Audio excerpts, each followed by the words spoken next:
four preliminary things about Surah Al-Asr. Try to remember them. Very simple. Just before us. Only to be noted and enlisted in your minds. Number one, this is one of the most early or the earliest surah of the Quran revealed at Makkah. And Quran itself defined its style in Surah Hud alayhi salatu wassalam. Kitabun uhkimat ayatuhu thumma fussilat min ladun hakimin khabir. This is a book whose ayat have been muhkam, very profound in the beginning, very profound ayat and surahs were revealed. Later on, details came of the same surahs.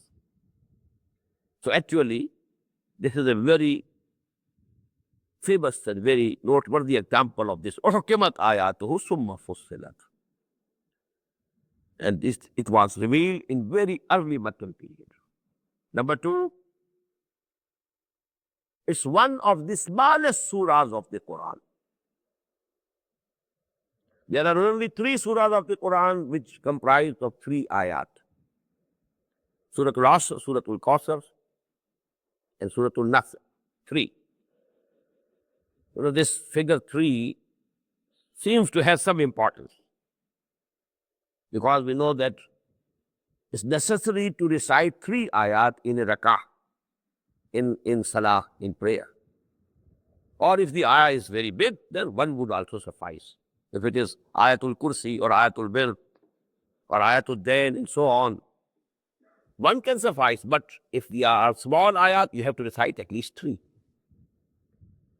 And it's not incidental that 3 surahs of the Quran comprise of 3 ayat.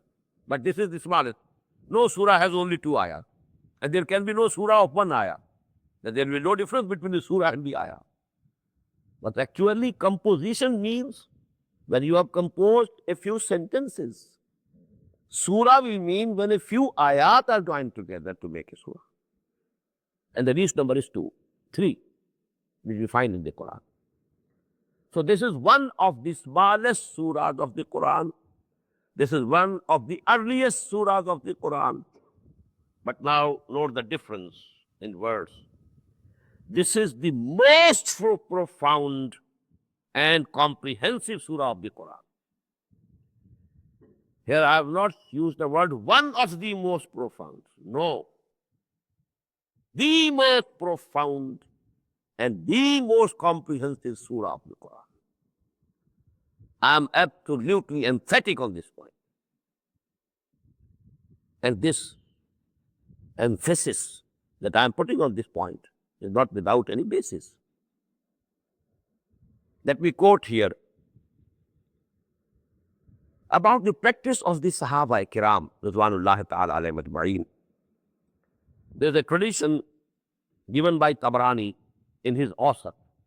Imam Tabrani, he edited 3 books of ahadith: Kabir, Awsat, Saghir.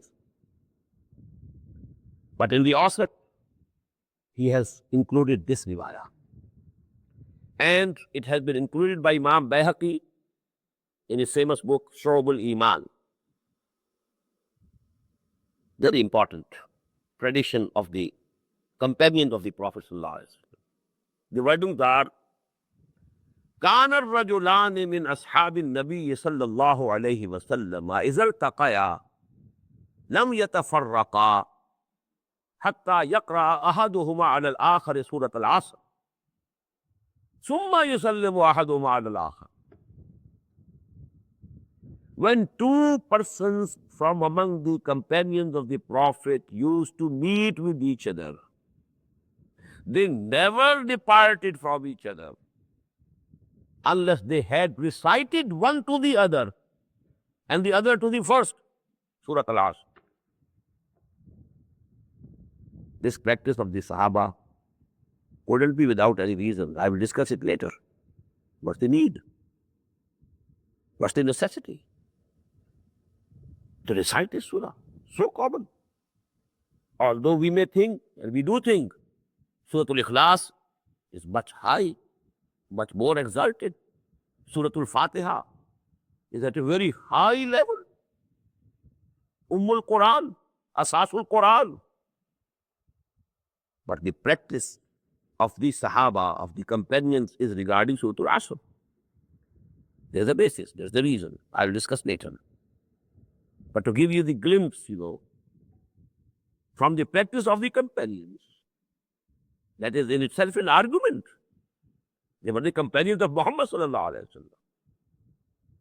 كان الرجلان من أصحاب النبي صلى الله عليه وسلم إذا التقيا لم يتفرقا حتى يقرأ أحدهما على الآخر سورة العصر ثم يسلم أحدهما على الآخر. Then they used to salute each other, say Assalamu alaikum, and then depart.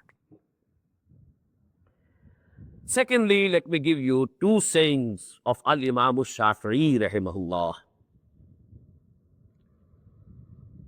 One saying has been reported by Hafiz ibn Kathir rahimahullah, the famous Mufassir. According to Hafiz ibn Kathir, Imam Shafi'i rahimahullah has said, لو تدبر الناس هذه السورة لوسعتهم. If people ponder over only this one surah of the Quran, it will suffice for their guidance.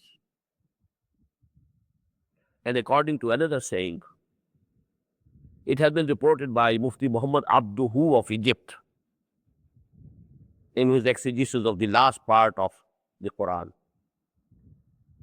And the saying that he reported is, لو لم ينزل من القرآن سواها لكفت الناس.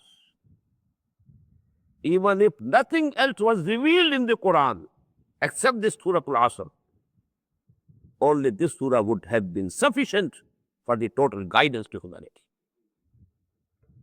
Now just note, these are not the sayings of some ordinary person. Al-Imam al-Shafi'i, although the Hanafis do think, and I also do think, that regards the legal understanding of the deen, legal and constitutional aspects of deen, Imam Abu Hanifa stands at a much higher level than Imam Shafi'i. But the principles of jurisprudence of the Quran, he is the beginner of this great science in Islam. And he is definitely at least number 2 Imam among the 4 Imam that are accepted by all Ahlul Sunnah. That is his stature. And he has said these 2 things. لو لم ينزل من القرآن سواها لكفت الناس لو تدبر الناس هذه السورة لوسعتهم. May Allah give us the correct understanding of this surah. And may He make us from those who act according to this surah.